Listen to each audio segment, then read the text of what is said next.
And we thought it's better to manage a reduction in flights, to systematically do it, to plan for it, than to let chaos ensue where we don't know where the staffing shortage. And so you saw this, chaos is a bad word, but you saw issues pop up in different regions. We wanted to manage that. So airlines could plan for a reduction, they could have crews and planes in the right places. And so I think it's been effective, but we are watching this on a daily basis. Where is the data? Because we're trying to manage risk in the system to make sure people fly and fly safely. And so we're at the cusp of hopefully having the government reopened. I'm concerned that we're not going to have on day one controllers come back into the towers right away. I'm asking them to do that. President Trump has asked them to do that. It is their jobs and they will be paid, but it might not be immediate that they come back in. And so we're going to watch, analyze, encourage them to come back. But again, we're going to start to alleviate the restrictions that we're at 6% now. We'll alleviate that only when the data says we should. Go ahead. I was going to say, Secretary, for air traffic controllers who have called in sick for whatever the reason during the shutdown, should they be punished? Well, I think what we have to realize is we have some controllers who are put in a very difficult position. They're young. They don't make a lot of money when they first start out. They can make some good money later in their careers, but when they start out, they're not making a lot. They may be the sole source of income. And they were confronted with a real problem. Do I not feed my family? Or do I try to find another pathway to put food on the table? And that was very real. And I'm cognizant of that. I don't want to be unfair to people. And that was what they were confronted with. On the flip side, the president yesterday said we are going to reward the controllers that actually came to work, that had no missed scheduled days of work, a $10,000 bonus. He put it out. I couldn't agree with him more. We should reward them. Now, how many I'm going to have that actually showed up every single scheduled day, I'm not sure. We have to analyze that. But I also want to look and say, do we have a continual bad actors? Were some controllers from the very beginning, when they hadn't missed a paycheck, had they started to take time off because the shutdown was an excuse for them? We'll look at those people and we'll work with the union and see what an appropriate response from the FAA will be. Should they be docked? Should they be docked, as the president said? Well, so the way this bill, I believe, is going to work is they won't be docked, they'll be paid. There's private contractors here at CWA. There are. Is that something that you are advocating for? So our private contractors here at CWA, they've been paid. They do a great job here. Just had a chance to talk to two of them, the supervisor and one of the contract controllers. They do wonderful work. As you guys know, I've flown out of this airport for a very long time. I love the airport, and they do wonderful work. Listen, we're not in the business of trying to privatize. That's the conversation of contract towers versus certified controllers. That's a conversation for the Congress. I know Pete Hegseth has also mentioned that, maybe ask for military controllers. He did. Is that something that you're looking to do? So the military controllers, I'm grateful for the Secretary of War making that offer to us. I think he said he has about 1,000 controllers that possibly could work with us. What that underscores is the fact that this administration, the cabinet along with President Trump, have truly been trying to minimize the impact of the shutdown on the American people. The issue with those military controllers, if they're not certified in the airspace to which they would control, it doesn't work. If I had a longer runway, I needed them, several months from now, it could possibly work. Unless I have a military controller who's a reservist who was certified in an airspace where I need them, that's a possibility, and we're looking at that right now. Even if we see the government reopen this week, could we see delays for Thanksgiving travel? So it depends on, are we going to have air traffic controllers come into work? And if we have the controllers showing up, I think we're going to be back to regular flight schedules. Again, I can't control the weather, that. I can't control if there's issues on aircraft that's mechanical, but with regard to controlling the airspace, we'll be up and running. I will say, I believe that in this package to reopen the government, our controllers could be paid within 48 hours of the government opening. So they could, not all of it, I think it's a 70% payment, but they'll get a big lump sum of what they're due which is helpful. They don't have to wait another 2 weeks to be paid. Just maybe one more point on that. Today is Tuesday, Veterans Day. Thank you to all the veterans who served the country, helped drive our freedom. But also on this day is the day that the controllers don't get their second paycheck. And as I talked to controllers, it was interesting. They were telling me, a lot of us can maybe navigate one pay period. It's not pleasant, but they have a little pot of money for a rainy day fund. But a lot of the new controllers didn't. They said virtually all of them can't navigate missing 2 pay periods, which is a whole month of pay they've missed. So that's a problem, and that's why this reopening of the government is so critical to happen right now. Is there anything with delayed flights or canceled flights, especially with the government's, the changes to that? Is it going to be on the airlines for passengers to get that money back or get compensated? Where is that money going to come from? So the airlines, we have rules for how airlines have to treat customers.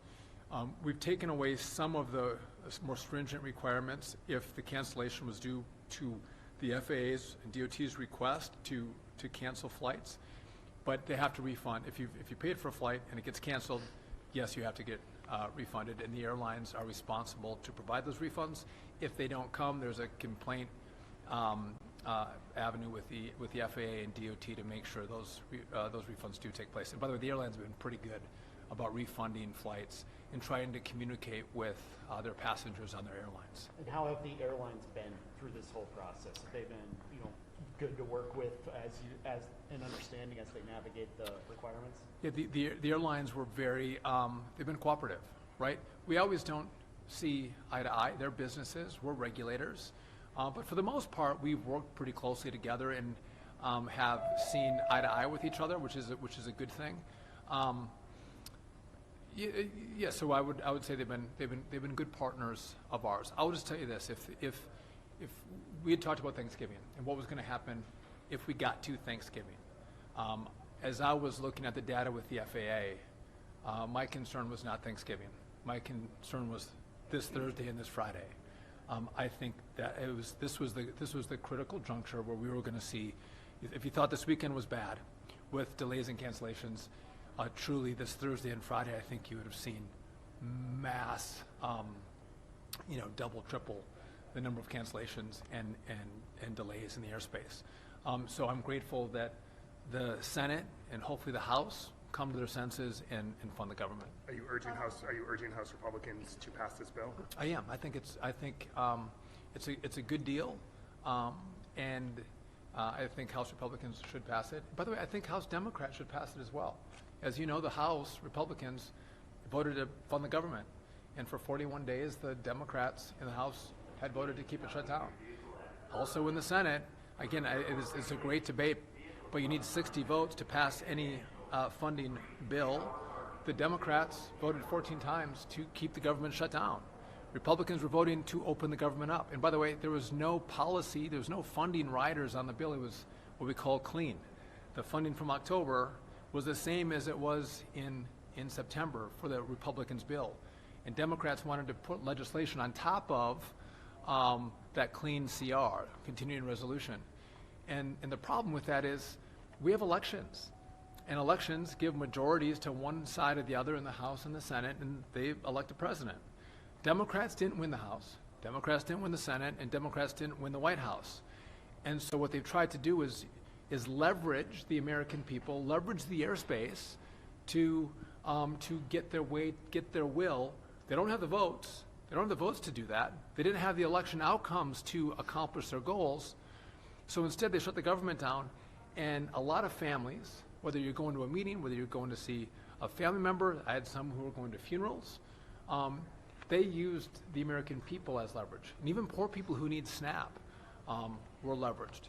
And on the point of making sure we work to minimize impacts of the shutdown, if President Trump wanted to say, I want to have mass pain on the American people, he wouldn't have sent the SNAP payments out in October. He did send them out in October. The problem in November was we didn't have enough money to send SNAP payments out. That's the consequence of a government shutdown. There's no money to pay for critical needs the American people have. And so, again, I'm hopeful that the House will join in and open up the government. Otherwise, what you see in aviation will be far more challenging. Can you be specific about the data that you were referencing? Yeah, so in regard to the data, I'm not going to give the exact numbers, but what I've told everyone is we saw what's called loss of separation. There's safe distances that airplanes need to maintain in the airspace. We saw incursions in that separation. Now, was it a near miss? No, but there were incursions, loss of separation. So that's the first thing we saw. The data was going in the wrong direction. We saw in runway incursions. And then I had complaints from pilots.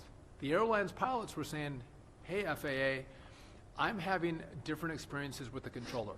They're not responding to me as quickly. They seem stressed.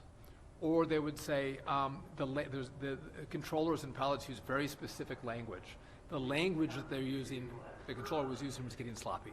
All those numbers were going in the wrong direction, which means the risk levels are going up.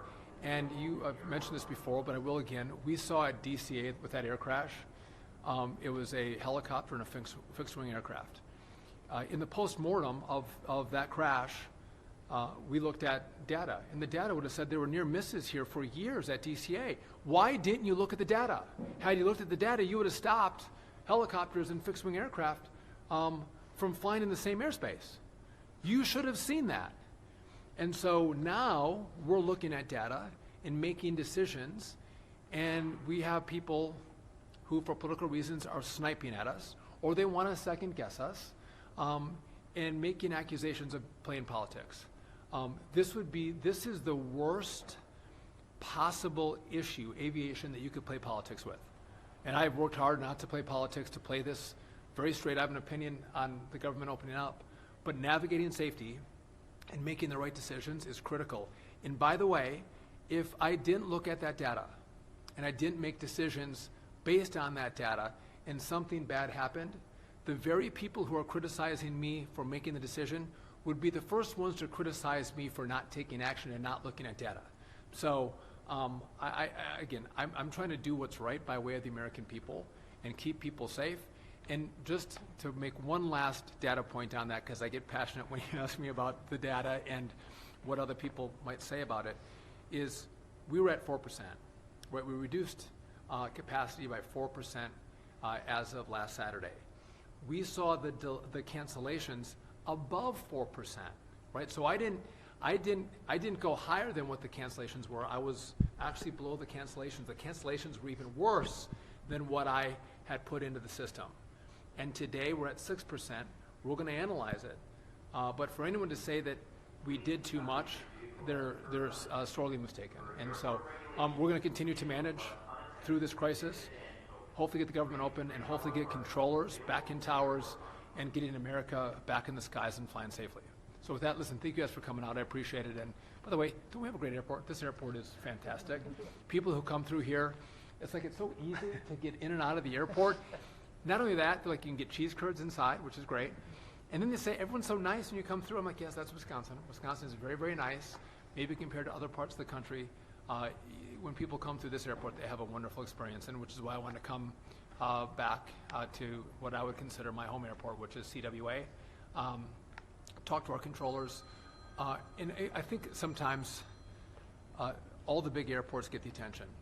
And that's where a lot of the big delays happen right now. And that's where the news coverage is at. But a lot of America lives in more rural parts of the country. And I think it's important, being a rural American guy, a rural Wisconsin guy, to make sure I look at rural airports as well and listen to people and talk to the controllers who, again, it's not as busy of an airspace, but I think we should talk to everybody who works in aviation and works in airports, because I think small airports like CWA deserve similar attention to the larger airports. I'm going to fly to O'Hare, and much bigger airport, but I'm going to see what's going on in their facility as well. But again, we don't exclude small airports just because we have bigger ones with more people and more flights. We should look at the whole system, which is why I'm here today, flying through CWA. And with that, I'm grabbing my bags and jumping on a flight. Thank you guys for coming out. I appreciate it. Thank you.